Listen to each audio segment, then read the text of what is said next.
objetivo. Então foi algo muito interessante. Eu tive assim uma quantidade de votos que até me surpreendeu, porque eu realmente nunca tinha tido nenhuma intenção. Aliás, eu nunca pensei, né, em política, exercer qualquer cargo, mas foi bem legal porque eu vivi o que os Como meus... Como surgiu essa ideia, essa vontade? Ou foi uma sugestão de alguém? Não, na verdade foi assim, partiu de mim mesma. Eu conversando com outras pessoas, eu sabia que viria essa vaga. Na verdade, essa vaga no meio, todo mundo já dizia, não, essa vaga é de determinado profissional, a gente já sabia. Mas eu comecei a me interessar muito por um tema que eu acredito que a gente vai até abordar aqui, que é a participação das mulheres na política.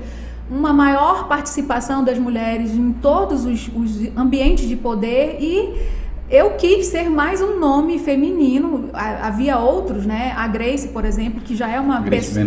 Grace Benayon, que é uma pessoa que eu admiro demais, aliás, aqui deixo o meu reconhecimento a ela. Ela teve uma excelente participação. Ela, Adriane Magalhães. Então eu fui mais uma, para dar a opção para quem quisesse votar em uma mulher.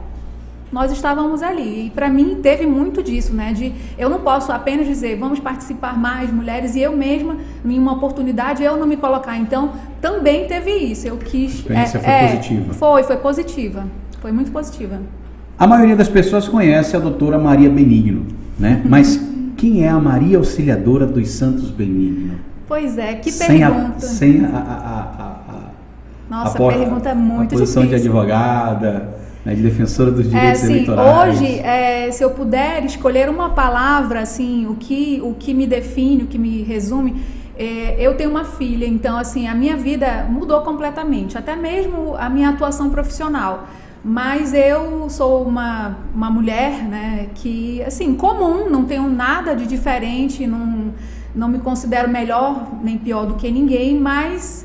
me esforcei, fiz 2 faculdades e eu comecei a atuar num campo que não tem muita participação de advogados. Assim, se você for enumerar os advogados que atuam no eleitoral, no direito eleitoral, a gente consegue talvez chegar a 5 a 10. Mulheres temos poucas. Então, assim, talvez esse lance de, mas todo mundo conhece a Maria Benigno, é porque... É um círculo restrito, né? E eu atuei e eu me dedico realmente ativa ali, né? Eu me dedico ao direito eleitoral. Hoje, assim, a minha vida realmente é o direito eleitoral. Eu gosto do que eu faço e gosto de política, embora eu nem possa, assim, falar de cenários, né? Seja nacional... Mas... vamos falar. Mas, assim, aqui o papo é reto, doutora. Mas eu, assim, não me considero uma especialista na ciência política, embora eu goste, eu repito aqui, gosto muito de ler, mas, assim, a minha atuação é no direito eleitoral. Então, quem sou eu? Eu sou uma mãe e advogada que atua no direito eleitoral. A senhora falou em ciência política, eu quero deixar um abraço também para o meu amigo Elcio. Ele estaria aqui, mas colega, por conta de um compromisso internacional, ele não pôde estar aqui. Eu deixo aqui o meu abraço. É um parceiro daqui do nosso podcast fantástico. Só traz muita sabedoria e contribuição. Com certeza. Um nome muito respeitado. Também, meu abraço. Doutora, a senhora falou de mulher na política e a gente queria abordar justamente esse assunto da representatividade das mulheres da política, nesses espaços políticos. Na sua opinião, as mulheres têm interesse por estar na política ou muitas vezes são induzidas ali a completar a cota do partido? Qual é a sua opinião em relação a esse cenário feminino? As mulheres têm muito interesse. Não é verdade que mulher não se interessa por política. A primeira coisa, assim, que eu constatei convivendo na política e convivendo com candidatas mulheres. Elas têm muito interesse, têm muita vontade, mas de fato não tem muito espaço. Hoje esse espaço ele está sendo aberto assim a duras penas, muito por conta de decisões que são proferidas tanto em ações afirmativas, desde que o TSE e o Supremo definiram que os valores do fundo partidário, do fundo eleitoral, o tempo de televisão naquele horário de propaganda política, horário eleitoral gratuito, tem que ser dividido com as mulheres. A partir daí é que as mulheres passaram a aparecer mais. Mais vontade, elas têm muita vontade. O que acontece é que a vontade existe, o espaço é pouco, o incentivo é quase nenhum, né? O incentivo não só dentro de um ambiente político que começa obrigatoriamente pelo partido político. Ninguém hoje se candidata sem estar vinculado a um partido. E os partidos são ainda dominados por homens. Os partidos respeitam essa lei? Respeitam porque há sanção. Ou vão ali no limite? Vão ali, no né? limite, vão no limite mesmo. Muitas vezes eles procuram mulheres assim já no último instante para preencher aquela cota, né, de 30%.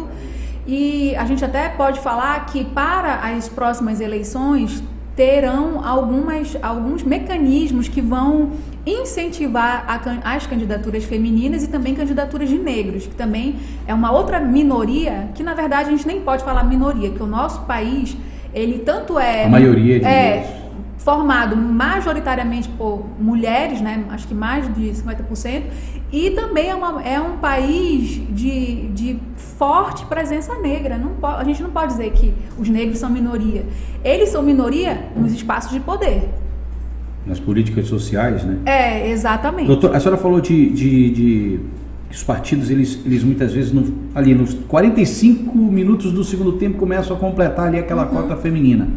E muitas vezes acontece das candidatas laranjas, sim, né? De muitas mulheres serem colocadas como laranja ali naquele momento para completar a cota. Isso também é um problema, né? Sim, é um problema e muito ruim que algumas mulheres até se sujeitam a participar desse tipo de artifício.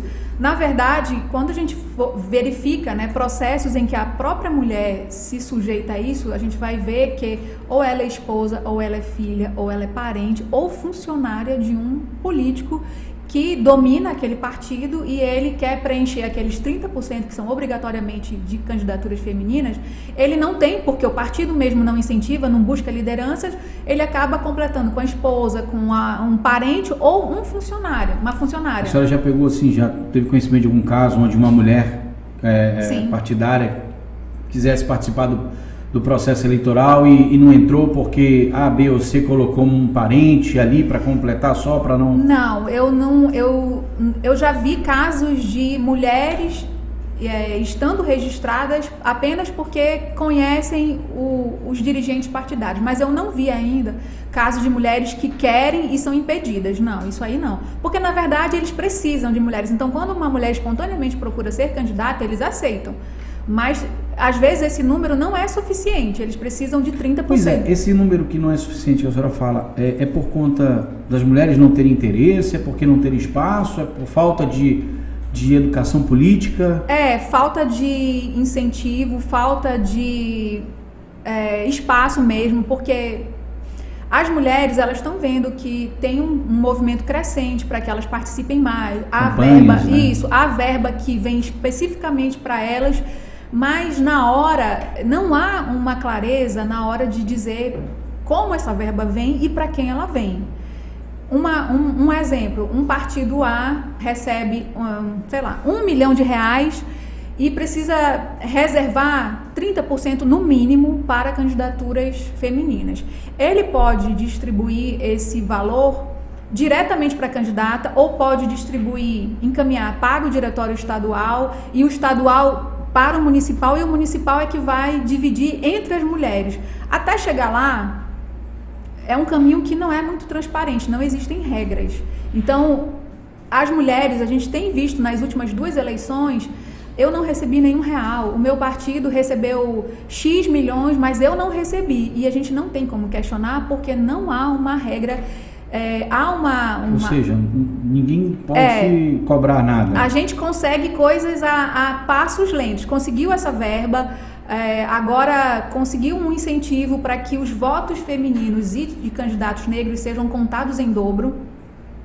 Exatamente para que os partidos se interessem em ter mulheres e negros, porque se uma mulher tiver 100 votos, quando for para contabilizar o total de votos para receber os recursos, esse voto feminino e de candidaturas negras vai ser contado em dobro. Se tiver 100 votos, serão 200. Então, tudo isso para que os partidos se sintam, interessados, incentivados, mas ainda não há uma regra que diga como o partido deve fazer essa entrega do dinheiro lá na ponta. A senhora consegue visualizar assim um resultado, algo que possa ser feito para que essas mulheres tenham esse entendimento, para que essas regras passem a valer de fato em favor das mulheres? Alguma campanha, alguma coisa? Essas campanhas elas têm sido feitas tanto pelo Tribunal Superior Eleitoral, que na presidência do ministro Luiz Roberto Barroso, ele tem incentivado demais, não só candidaturas femininas, como também a participação de negros, de minorias no geral, comunidades LGBTQI+, que é um nome agora vai aumentando, né? Vai aumentando o número de letras. A sigla.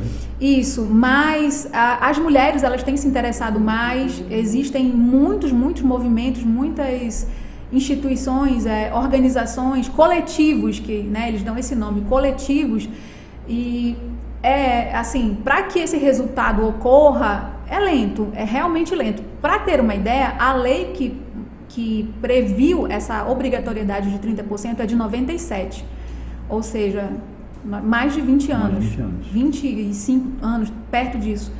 E assim, o aumento da participação feminina foi de menos de 5%, mas já é um avanço. Então, assim, o que precisa fazer para a gente ter esse resultado mais rápido? Pois é, um ato que eu achei importante, que eu acho que vai dar resultado, mas depende do Congresso. O Tribunal Superior Eleitoral, no ano passado, julgando, na verdade, respondendo a uma consulta, que é um instrumento jurídico que você vai lá, pergunta do TSE como que deve ser assim ou assado em determinada situação. E o TSE respondeu que se há uma obrigatoriedade de 30% de mulheres nas candidaturas para cargos eletivos, deve ter também 30% de mulheres nos órgãos e nos cargos diretivos dos partidos políticos, porque são os dirigentes que vão dizer como que esse dinheiro vai ser distribuído. E tem direito de votação. E tem que ter mulher lá. Tem que ter gente influente lá. Só que isso foi decidido pelo TSE e com uma indicação que o Congresso produza uma lei nesse sentido. Até agora não. Porque os homens são a maioria. A maioria é difícil. Então, assim, muitas vezes... Existe ainda muito machismo, né? Muito. Assim, você viu na CPI da pandemia que as mulheres lutaram para ter um espaço, e quando elas tinham assim uma atuação um pouco mais contundente, porque às vezes a mulher precisa gritar, quase gritar para ser ouvida, mas a mulher está desequilibrada, está louca. Nós registramos na época 2 senadoras, né, Camila? Nós registramos aqui no momento que elas foram se manifestar, elas foram, de certa forma, cercearam o direito de palavra e elas bateram em cima e foram, aí de repente alguns senadores voltaram atrás ali, ficou aquele clima tenso. O que a gente vê logo calma, senadora, não precisa se exaltar. É assim que acontece, com as mulheres. Então, eu assim, lembro de situação pessoal em que eu vou falar com alguém que quer me impor alguma coisa, que eu começo a falar, calma, não precisa gritar. Mas não é gritar, você quer mostrar o seu lado e aí você precisa. Porque às vezes é o seu direito, né? Muitas vezes é o seu direito que está sendo ali cerceado. Isso. Mas a senhora também é presidente da Comissão de Direito Eleitoral da OAB. Sim. Qual é o principal desafio nessa comissão, doutor? Olha, essa comissão, como tantas outras da OAB, na verdade, elas não têm assim uma finalidade. A pessoa pensa assim, mas tem a ver com a eleição? Não. Na verdade, ela se dedica, como as outras comissões, ao estudo do direito eleitoral. Então, assim, eventos que promovam a divulgação da atuação de advogados no direito eleitoral, esclarecimentos sobre essas reformas eleitorais que ocorrem de 2 em 2 anos. É inevitável, De 2 em 2 anos a gente tem que estar atualizado ali. Exatamente.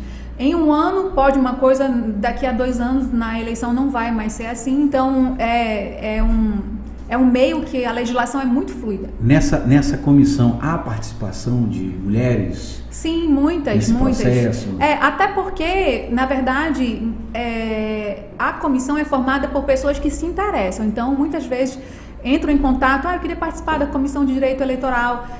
O presidente Pelo Schäuble... fato já de ter um ícone ali feminino no direito eleitoral, já deve motivar muitas mulheres, né? Que tem assim, a vontade de participar. Eu queria participar. Então, tem muitas mulheres. Tem homens, mas também tem muitas mulheres.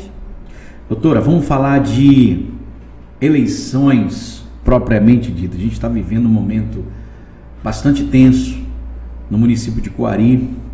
Domingo agora acontece a eleição e a gente tem acompanhado algumas coisas que estão acontecendo lá, violência, muita pressão, um clima realmente muito tenso. Sim. A senhora está acompanhando esse processo lá em Coari? Sim, eu acompanho.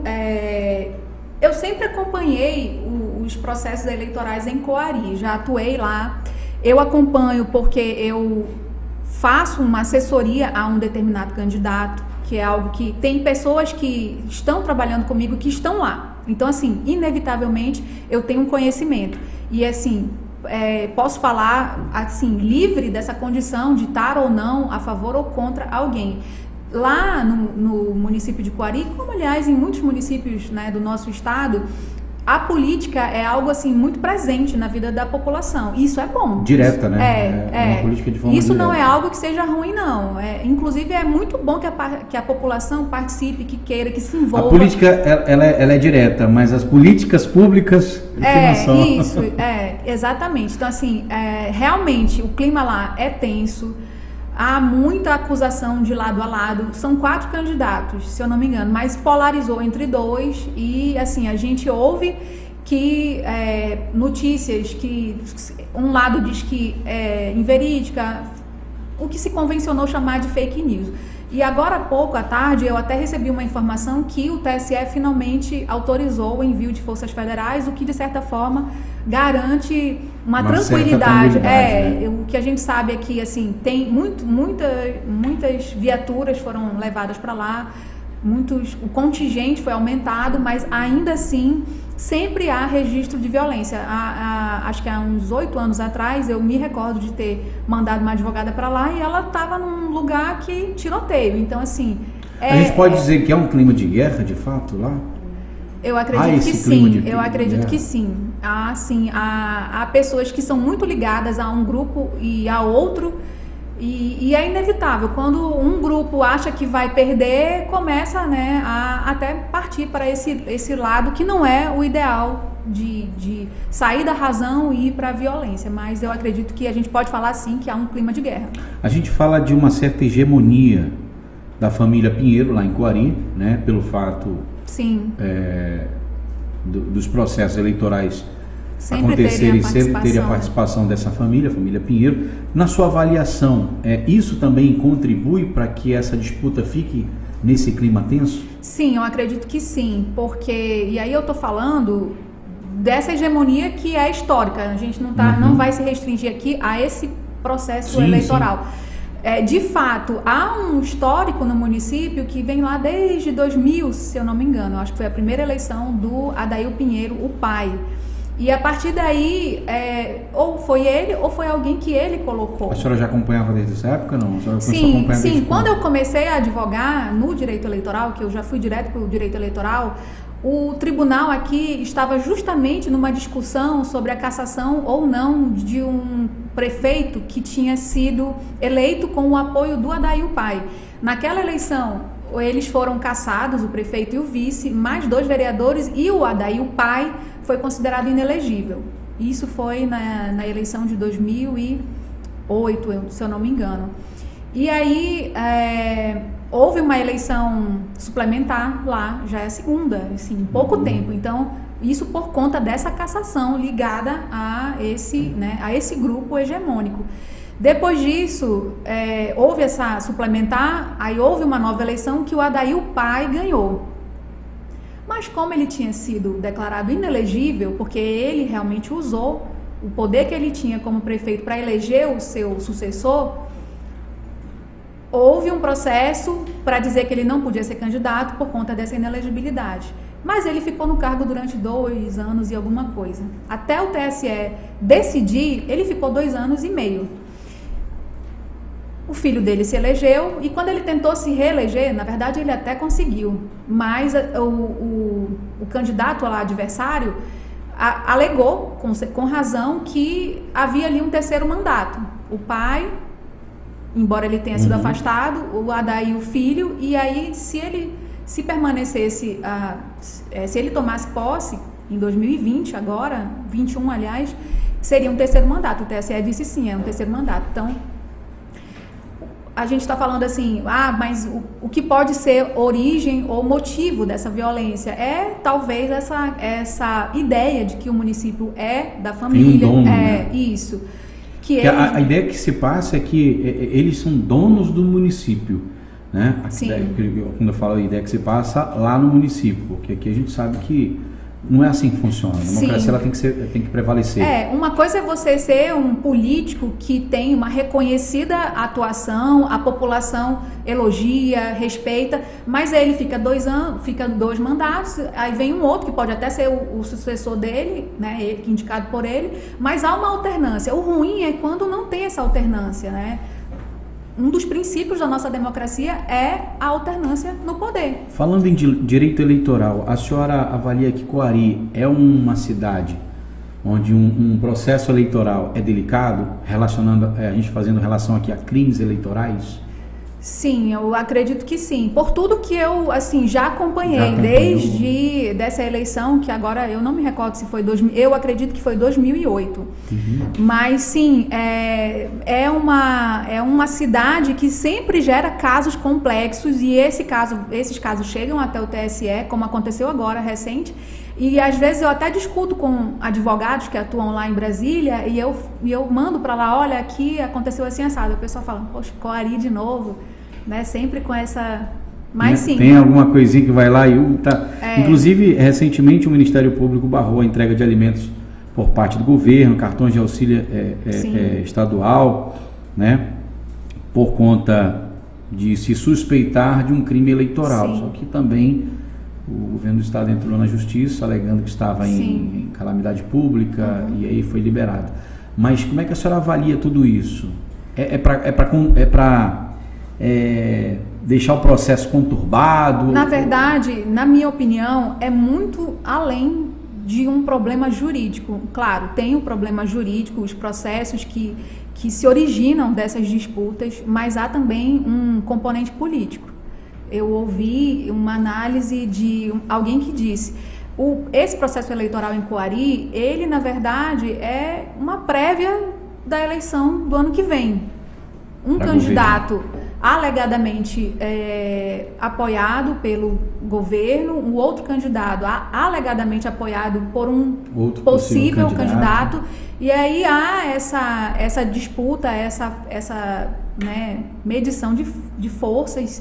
Então, assim, vai além do jurídico, mas falando nessa questão da distribuição de cestas básicas, cartões de auxílio, hoje o tribunal julgou, na verdade, referendou a liminar que foi dada na semana passada pelo desembargador Com. Então, tinha ainda a expectativa que essa decisão pudesse até ser revogada, mas ela foi mantida. E eu acredito até que hoje começaram a ser entregues lá, mas não com a presença do governador. Talvez ele tenha entendido, por cautela, não participar. E não dar essa conotação de que isso está sendo feito por um motivo eleitoreiro.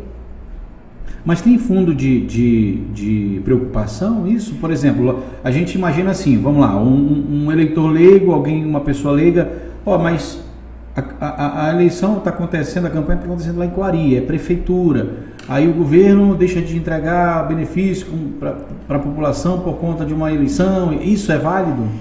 Olha, na verdade, o que eu sei é que esse programa ele já estava sendo desenvolvido pelo Estado. Já tinha orçamento? Já tinha orçamento, lei aprovada na Assembleia, já tinha toda uma programação, um calendário. E aí, a alegação, tanto do Ministério Público quanto da coligação lá da família Pinheiro, é que isso estava sendo feito exclusivamente para beneficiar uma candidatura. E que é proibido. Realmente há uma proibição de distribuição de bens, valores, serviços em ano de eleição. Só que essa eleição é atípica, é uma eleição que foi decidida no mês de outubro para ocorrer em dezembro. Então, assim, não tinha como o governo prever que haveria essa eleição e aí não contemplar a cidade de Coari com esses benefícios. Não tinha. Que já estava programado, né? Isso, exatamente. Além disso, há uma regra que diz que a vedação, ela se aplica à circunscrição do pleito. Se a eleição é municipal, ela se aplica à prefeitura. A prefeitura não pode distribuir bens, serviços, a não ser que seja um programa social por conta de calamidade pública, estado de emergência, que é inclusive o caso do estado do Amazonas.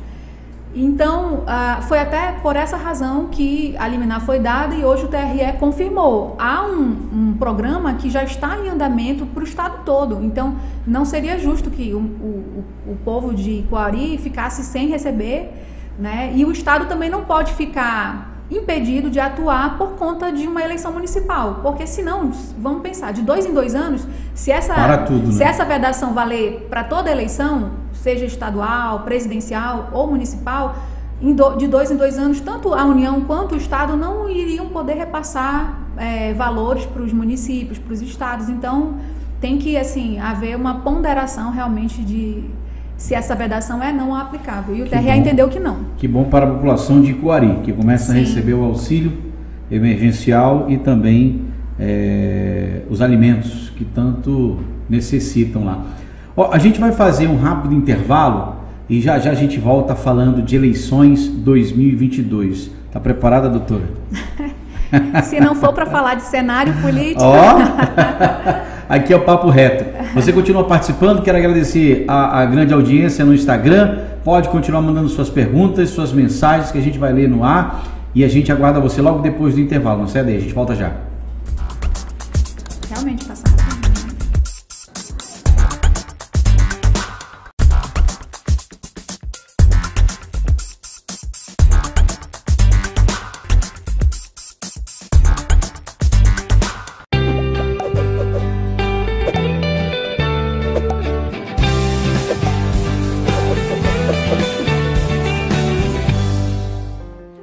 Olá, tudo bem com vocês?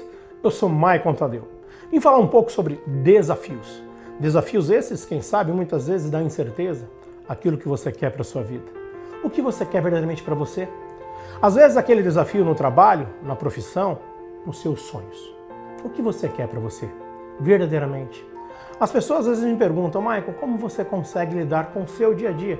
Pois como você, eu também sou pai. Sou empresário, tenho desafios todo momento. Ao lidar com pessoas, mas principalmente com aquilo que passa dentro de mim, com os meus medos, às vezes as incertezas. Eu te digo, se eu conseguir, você também consegue. Acredite em você.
Muito bem, estamos de volta com o podcast Papo Reto. Quero agradecer a grande audiência no nosso Instagram, no Facebook, no nosso YouTube, no nosso site www.agenciabrasildenoticias.com.br. Agradecer as perguntas que estão chegando aqui no nosso Instagram, no nosso WhatsApp. Muito obrigado pelo carinho, pela audiência. Continue com a gente. Pode compartilhar esse podcast com seus amigos, com seus colegas de trabalho, com seus colegas de faculdade. Hoje o assunto é processo eleitoral, direito eleitoral, e você vai acompanhar tudo isso no nosso site também, Agência Brasil de Notícias. Olha só, hoje o nosso site está trazendo grandes destaques, falando sobre, aqui no destaque, nós temos: Brasil confirma 2 primeiros casos da variante de Omicron em casal que estava na África do Sul. Essa notícia é quente, atualizada, né? Acabamos de receber agora há pouco, que a nossa equipe de jornalismo já colocou no ar para que você fique bem informado. Após tiros em comício de Coari aí no destaque. O Ministério Público recomenda reforço em policiamento, e foi o que a senhora falou agora há pouco, né, doutora? O envio de forças nacionais, né, forças especiais para lá, para Coari. Alfredo Nascimento convida Marcelo Ramos a se retirar do PL. Também é destaque, tem uma coluna de opinião. Aqui embaixo tem o nosso podcast que está ao vivo. E aí você vai navegando pelo site Agência Brasil de Notícias, conferindo as principais notícias do dia. Temos o nosso ABN Play com os vídeos, aqui as mais lidas do momento, nosso card do podcast Papo Reto, que acontece toda terça e quinta-feira às 5h03 da tarde, e aqui para você assinar a Agência Brasil de Notícias. Coloque seu nome completo, seu e-mail e assina. É 0800, você não paga nada para ficar bem informado. E no mais, aí temos as nossas editorias. No nosso Instagram também você acompanha, pode seguir no nosso Instagram, ABN Notícia, esse é o endereço. E você vai ficar também bem informado, porque tudo que está no site vai também para o Instagram. Então tá aí todas as informações, os cards, você clica, vai direto para o site e lê toda a matéria completa da nossa equipe da Agência Brasil de Notícias. Nosso podcast tem vários parceiros, quero agradecer imensamente a parceria de todos, mas eu vou voltar a falar com a doutora Maria Benigno, ela que é especialista em direito eleitoral, e a gente estava conversando sobre esse desafio que é o estado do Amazonas, né, doutor? Os municípios, a gente já tem uma logística muito complexa, e como é que é atuar nesses municípios, onde a gente estava falando agora, eu já acompanhei alguns candidatos em campanhas políticas pelo interior e vi que muitas cidades são terras sem lei, né? Muitas vezes a gente chega numa cidade e não tem policiamento, não tem segurança, não tem nada, e você fica à mercê da própria sorte.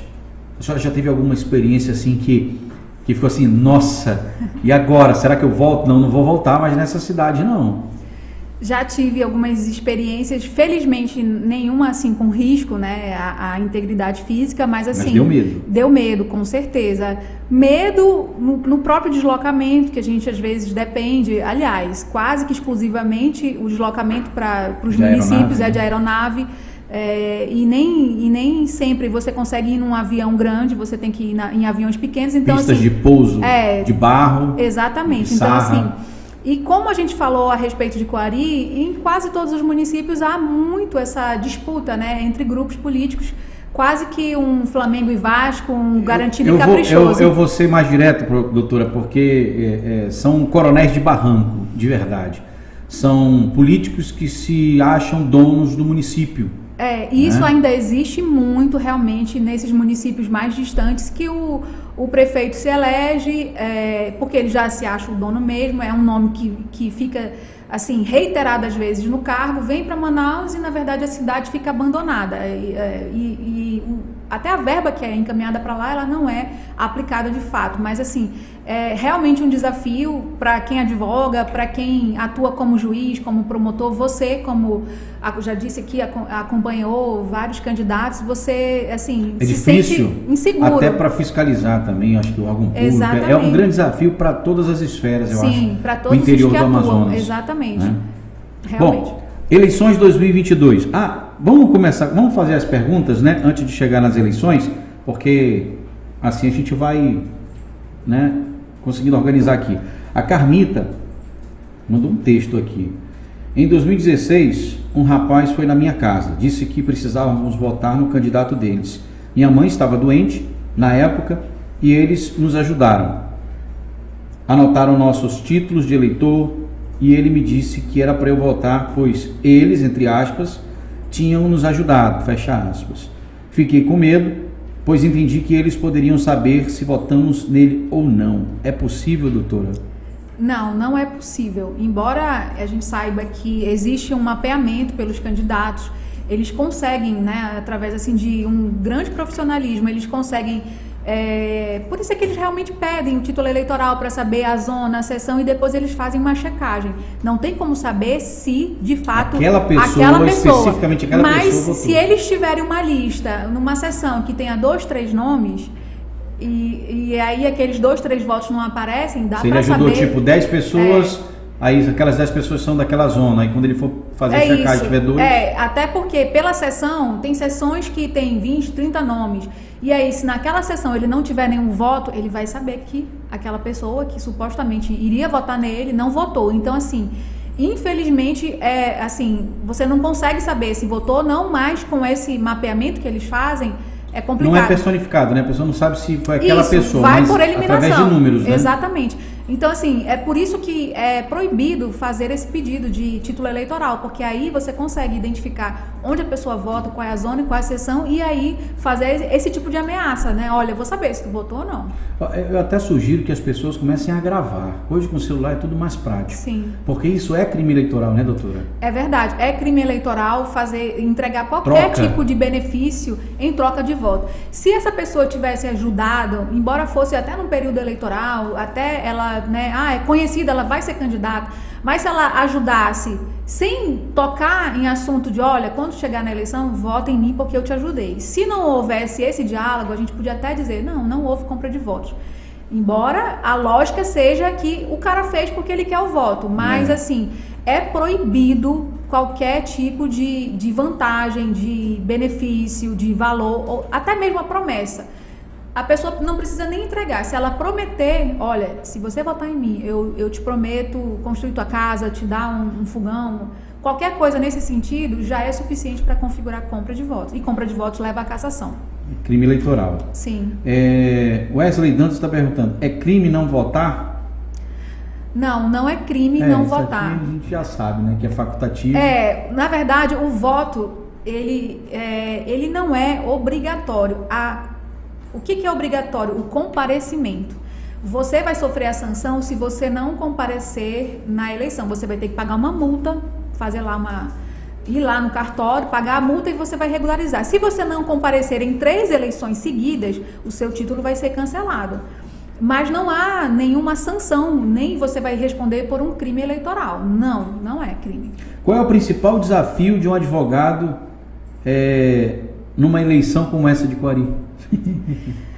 Nossa, são muitos desafios, mas assim, você precisa principalmente conter os ânimos, porque assim, o que acontece muito, não só nessa eleição de Coari, essa até um pouco exacerbado, mas assim, em quase todas as eleições, qualquer situação, o pessoal do candidato diz, olha, estão entregando voto, o comitê está cheio de gente. Cometendo crime eleitoral. Não sei o quê. Então, tudo para as pessoas parece ser ilegítimo, ilegal, ilícito. E nem tudo é, né? Uma campanha eleitoral, ela é feita para que os candidatos conquistem o voto.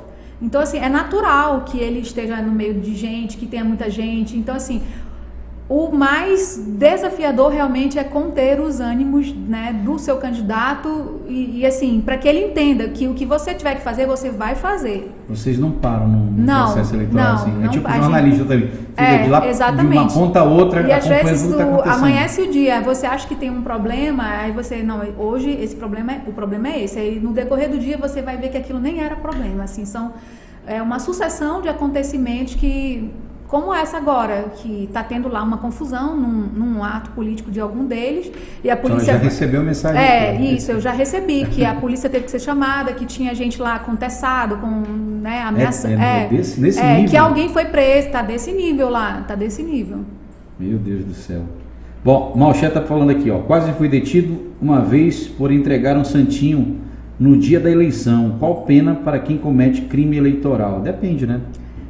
No dia da eleição, você não pode fazer propaganda eleitoral, principalmente próximo aos locais de votação. E a gente vê muito isso. Isso aí é boca de urna e é crime.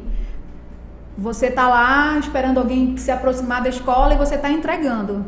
Mesmo que você não esteja nem entregando dinheiro ou fazendo alguma proposta de compra de votos, mas o simples fato de estar fazendo a propaganda é crime. Mas é um crime de menor poder ofensivo. Isso, menor potencial ofensivo. Você vai lá responder um termo circunstanciado, O Ministério Público... Às vezes a pessoa até detida levada para ele fica o dia todo ali no Vivaldão, que agora é Arena, né? Mas na minha época era Vivaldão. e aí no final do dia sai e vai responder a esse processo. O Ministério Público muitas vezes faz a proposta lá de você praticar algumas condutas de cesta básica, alguma coisa. Prestar serviço. Se você não tiver nenhum outro problema, né? Se você não tiver uma ficha atrás, você pode... resolver o processo dessa maneira. Candidato ficha suja pode concorrer às eleições? Pois é. A legislação, ela prevê uma série de condições que o candidato não pode ostentar, e aí se ele tiver alguma inelegibilidade, que seria a ficha suja, ele não poderia concorrer. Mas também ela prevê uma série de mecanismos, de instrumentos que existem as medidas liminares, que se o candidato ele conseguir uma decisão liminar suspendendo uma condenação, ele acaba concorrendo. Então, assim, é relativo dizer que um candidato ficha suja não pode. Ele não deveria, mas ele acaba porque concorrendo. Aí tem as brechas também que dizem que para ser ficha suja ele tem que ser condenado, mas aí de repente ele está respondendo a um processo e aí... Na verdade, assim, a lei... É bem complexo. A lei, que hoje é conhecida como a lei da ficha suja ou a lei da ficha limpa, ela traz, assim, acredito que mais de 20 condutas que são, assim, consideradas inelegibilidades. E por exemplo, para essas que, ele está respondendo a um processo, para ele ser considerado inelegível e não participar, ele precisa ter sido condenado por um órgão de segunda instância, ou um colegiado, ou essa decisão ter transitado em julgado. Se ele estiver apenas respondendo e não tiver decisão ainda, ou se só tiver uma sentença ainda sem ser confirmada por um órgão colegiado, ele não é considerado inelegível, ele vai poder concorrer. Renata está falando aqui, em 15 de agosto, o ministro Luiz Fux afirmou que Lula está inelegível. Quais são as condições para elegibilidade? Olha, quem atua no direito eleitoral, assim, ouve muito falar, existem condições de elegibilidade, e aí essas condições, a maioria está na Constituição, que você precisa ter determinada idade para cada cargo. Presidente da República, por exemplo, acima de 35 anos, vereador a partir de 18. Então, ter a idade para o cargo, estar no gozo dos seus direitos políticos, ser... filiado a um partido político, ter domicílio eleitoral lá naquela circunscrição, essas são condições de elegibilidade, mas existem causas de inelegibilidade, que já seriam situações negativas. O que a gente falou da situação lá de Coari, um terceiro mandato na família. Então, essa situação torna a pessoa inelegível, uma delas, né? O candidato que exerce o mandato e é reeleito, ele não pode se reeleger para um terceiro mandato. Então, ele seria inelegível para um terceiro mandato. Então, existem condições de elegibilidade que a pessoa tem que preencher alguns requisitos, e aí tem que, não pode ser analfabeto, ter filiação, domicílio eleitoral, estar no gozo do direito político, e tem essas outras causas de inelegibilidade que são muitas mesmo. Tem algumas que são na Constituição, que são aquelas inelegibilidades por parentesco. Se o governador ele está exercendo o cargo e alguém da família dele quer concorrer, a família dele é inelegível. Porque o que se entende é que ele vai utilizar a estrutura da entidade, da organização, né, do poder executivo que ele está comandando para eleger o seu parente. Por que acontece isso em Coari, então, doutora? É uma pergunta que eu acho que a gente precisa entender isso, né? De ter essas... de ter essa associação, de sempre ter a mesma família, no poder, né, há 20 anos, aí... Pois é, o Adair Pai, ele foi eleito e reeleito, depois ele elegeu o sucessor, só que o sucessor foi cassado, e aí houve, assim... O mitoso, eu acho que é mitoso, né? Ele foi quem se elegeu na eleição suplementar, depois veio o próprio Adair Pai, né? Então, como houve esse intervalo... Esses são os candidatos lá hoje, né? Isso. Então, como houve esse intervalo, o Adair Pai pôde concorrer, né? Ele não estaria num terceiro mandato consecutivo, só que ele apresentou uma inelegibilidade, ele tinha sido condenado porque ele tinha... utilizado a máquina a favor do do Rodrigo, né? O Rodrigo Alves, se eu não me engano. É uma estratégia, né? Isso, eu acho que isso é uma estratégia. Exatamente. Existem políticos que são profissionais em eleger, se reeleger, eleger os seus sucessores. E tentar apagar e, assim, tirar de campo todos os adversários. Então, o que eu vejo, eles tinham um grande poder político, econômico, né? Que agora eu vejo que está meio que está em decadência. Eu não vou dizer que eles não vão ganhar, assim, é uma eleição que eu acredito está bem acirrada. Que está acirrada, exatamente. Não, mas já não existe aquele poderio que todo mundo dizia, não, contra eles ninguém ganha. Eu acredito, como a gente tem uma equipe que está acompanhando esse processo lá em Coari, a gente vê que a disputa está acirrada e que não existe mais aquele favoritismo. Exatamente, né? Porque antes o que a gente ouvia dizer, o Adail elege até mesmo um poste, né? A gente já vê que não é bem assim. É claro, a gente tem que considerar que essa eleição, aliás, desde a eleição passada, de 2020, tem o envolvimento de um candidato que tem também atrás dele, não só o poder político, que a gente não vai negar que existe, e também tem uma pessoa que, assim, expõe todas as mazelas lá do município e acaba contrapondo, né? Eles já não são a única voz. E a população também está, eu acredito assim, a gente está caminhando devagarinho, a passos lentos, mas a população está ficando um pouco mais atenta a isso, com certeza, né? Está ficando um pouco mais desenvolvida, digamos assim, para essas questões políticas. Assim, com uma consciência mais crítica, né, a respeito dos seus representantes, porque todo mundo ouve falar que Coari é a cidade que mais recebe verbas, valores, e tem também os próprios royalties que são gerados lá na própria cidade. E você conhece lá, é uma cidade que poderia estar muito mais desenvolvida. Tem que ser uma cidade modelo. Exatamente. Né? Uma cidade modelo. Eu fui algumas vezes e, assim, eu lamento que o dinheiro não seja empregado lá. Infelizmente. O Jucimar está perguntando aqui, quais os meios que os populares podem utilizar para ajudar na fiscalização do pleito? Denúncia. Existem mecanismos para que uma pessoa comum, um cidadão, um eleitor, possa fazer a denúncia. Não precisa ter advogado, mas os sites, né, tanto do Ministério Público Estadual quanto do Federal, até mesmo a Polícia Federal, que é a polícia competente, né, para as questões eleitorais, elas têm lá um link, né, denúncia eleitoral. Você pode fazer e pode ter certeza que ela vai ser levada adiante. Na época da eleição, a Justiça Eleitoral cria um aplicativo que é o Pardal. Não sei se vocês já ouviram falar, mas o eleitor que estiver passando, tira foto, manda. E realmente aquilo vira um processo depois. É uma prova, né? Exatamente, é uma prova de crime. Muitos processos por por derrame de santinhos, eles foram gerados por conta de denúncias de cidadãos comuns lá nesse sistema, no aplicativo. Só precisa a população se inteirar mais desse aplicativo. Ter mais campanhas informativas para dizer que o sistema existe e que ele pode ser utilizado pelo cidadão. Almeida, tem um primo que muda de domicílio eleitoral sempre perto da eleição. Ele sempre leva alguns com ele. Não entendi não, Almeida. Mas assim, eu entendi. É porque também, como tem compra de votos, existe também a transferência irregular de eleitores. O cidadão quer já, né, levar uma porção de pessoas, então ele já vai cadastrando pessoas antes da eleição, até mesmo porque o domicílio, para que a pessoa possa votar na eleição seguinte, tem que ter no mínimo 6 meses. Então, já vai, muita gente que mora em Manaus, mas que tem raízes com Coari, por exemplo, passa uma lista aqui, olha, vota aqui em Manaus, não quer mudar teu título lá para Coari, no dia da eleição eu te levo.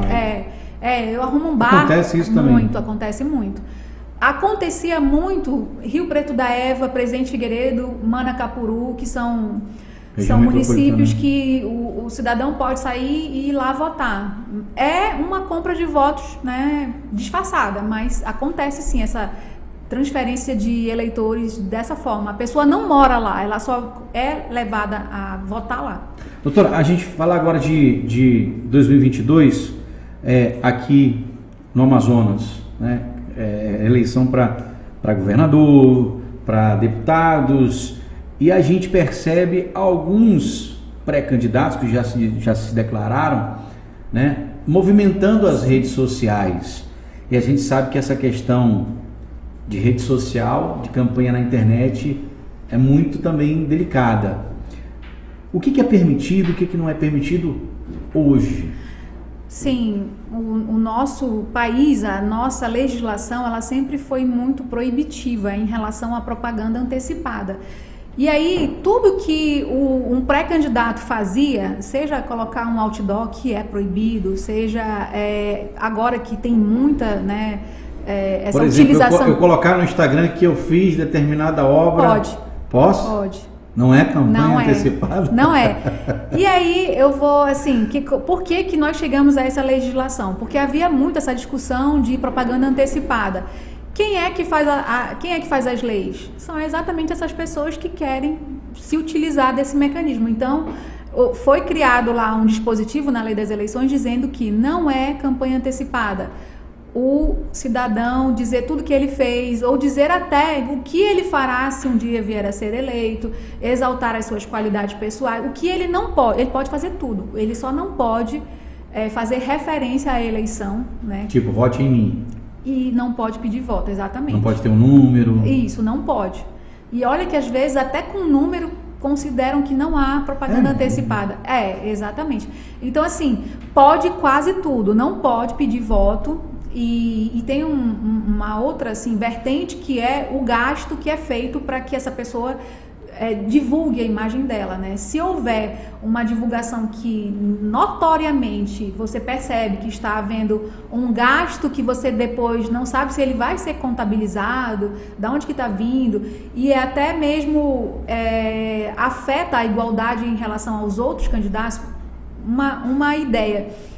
Um candidato contrata uma produtora, faz vídeos maravilhosos, distribui para centenas de grupos de WhatsApp, porque ele tem jornalistas que estão trabalhando para isso.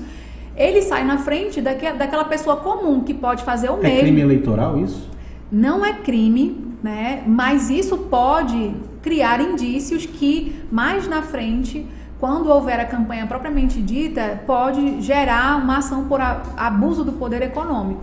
Mas aí precisa ter a atenção do Ministério Público e dos outros, né, atores, os outros candidatos, os outros partidos. Eles precisam ficar atentos, porque, poxa, como é que esse pré-candidato está fazendo tudo isso? Com que dinheiro? Da onde ele está tirando? E aí, um dos valores que são levados em consideração é exatamente essa igualdade de competição. Se um candidato está, assim, com mais condições que outro, está tendo alguma coisa errada. Então, hoje a gente vê alguns pré-candidatos aí já movimentando bastante sim, a rede social. E eu ia lhe perguntar uma coisa, a internet é uma força, hoje é fato. Sim. Ela é decisiva também nessa questão da campanha eleitoral. Quando é que começa, até onde vai, existe um período para a campanha na internet? Existe um período que é definido a partir o processo eleitoral, ele é marcado por várias fases, né? Então, assim, antes mesmo do processo eleitoral propriamente dito, tem a filiação. Hoje mesmo o presidente da República se filiou, né? Notícia de hoje, política hoje nacional, o assunto o presidente Bolsonaro se filiou ao PL.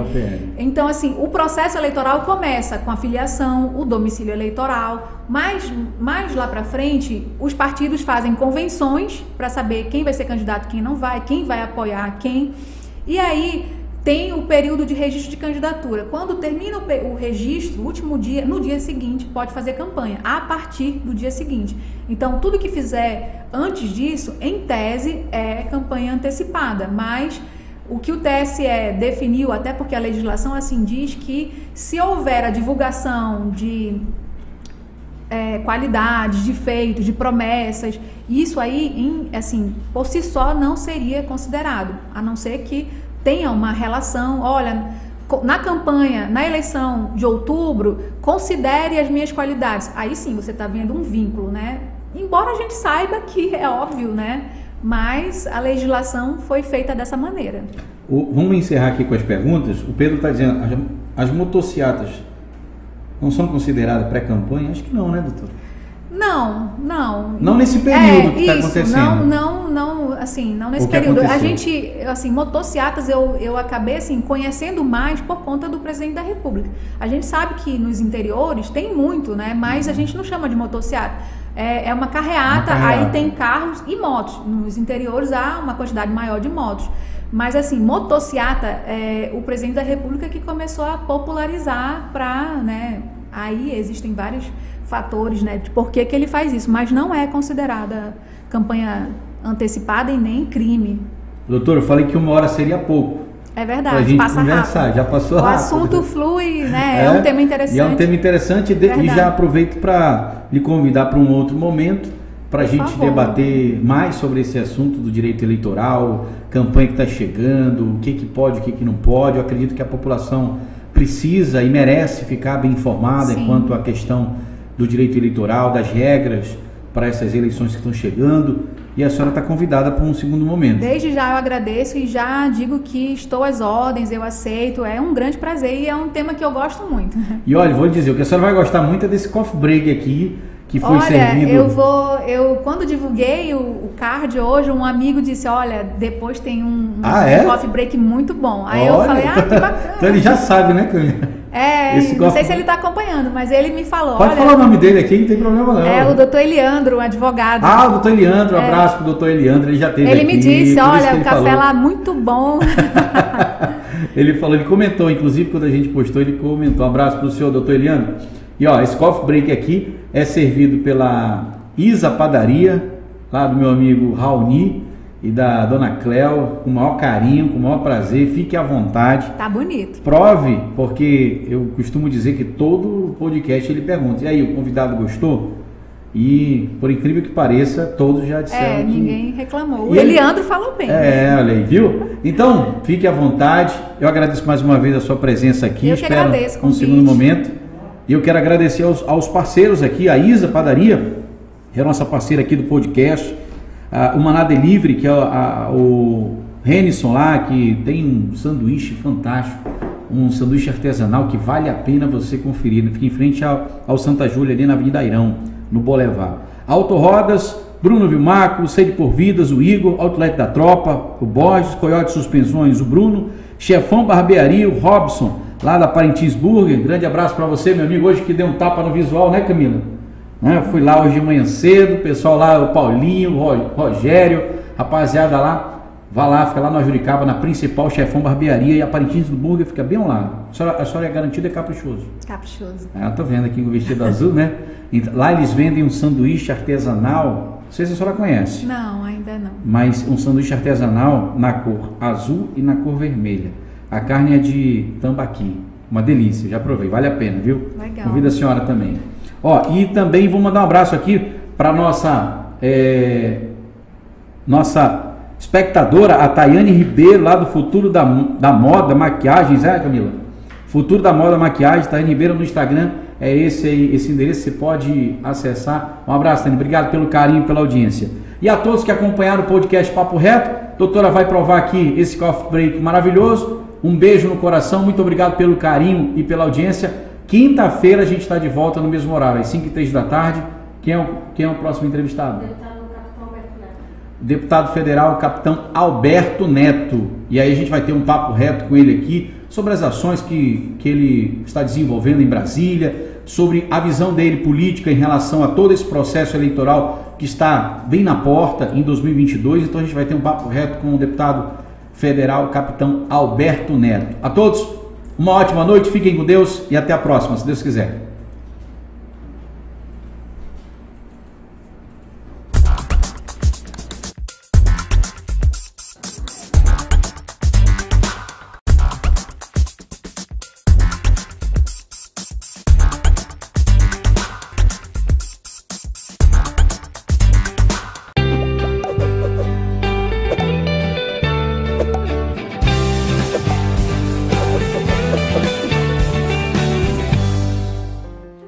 Olá, tudo bem com vocês? Eu sou Maicon Tadeu. Vim falar um pouco sobre desafios. Desafios esses, quem sabe, muitas vezes dá incerteza aquilo que você quer para a sua vida. O que você quer verdadeiramente para você? Às vezes aquele desafio no trabalho, na profissão, nos seus sonhos. O que você quer para você, verdadeiramente? As pessoas às vezes me perguntam, Michael, como você consegue lidar com o seu dia a dia? Pois como você, eu também sou pai. Sou empresário, tenho desafios todo momento, ao lidar com pessoas, mas principalmente com aquilo que passa dentro de mim, com os meus medos, às vezes as incertezas. Eu te digo, se eu conseguir, você também consegue. Acredite em você.